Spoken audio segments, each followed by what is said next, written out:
নমস্কার, আমি আছি ডালখোলা সিনেমা হলের সামনে যে চাটের দোকান পাপড়ি বিক্রি করে সেই দোকানটায় আমি দেখাবো আজকে পাপড়ি কি করে বানায়। ঠিক আছে, তোমাদের সামনে দেখো কত সুন্দর করে পাপড়ি বানাচ্ছে। 7 পিস করে দেয়, 7 পিস না 6 পিস করে দেয়, যেটাই দেখবো তোমাদের। হ্যাঁ, এই যে আলু রয়েছে, আলু মাখা দেয়, এই যে গাজর আছে। হ্যাঁ, দেখো কত সুন্দর করে বানাচ্ছে। মানে আমরা তো লাস্ট সিজনে গেছি না, ওর জন্য এই গাজরগুলো দিচ্ছে, চাটি দেবে, চাট দিবে, সব কিছু দিয়ে একটা সুন্দর 20 টাকা করে প্লেট।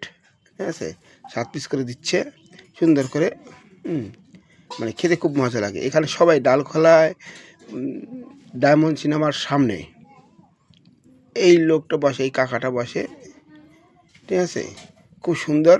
এই দেখো কত সুন্দর করে চাটনি দিচ্ছে, মানে খেতে খুব সুস্বাদু। তোমরা যাবে, দেখে আসবে, চেক করে আসবে। আমরাও চেক করে আসলাম, সুন্দর লাগে। ঠিক আছে, এই যে ইমলি মানে টক দিচ্ছে, এই টকগুলো দিচ্ছে। এই যে চাটগুলো দিচ্ছে ভরে ভরে, কারণ চাট দিলে একটা স্বাদই শুধু শুধু হয়ে যায়। এই সবাইকে দিচ্ছে, আমরাও খাচ্ছি। তোমরাও যাবে, খেয়ে দেখবে। Bye bye.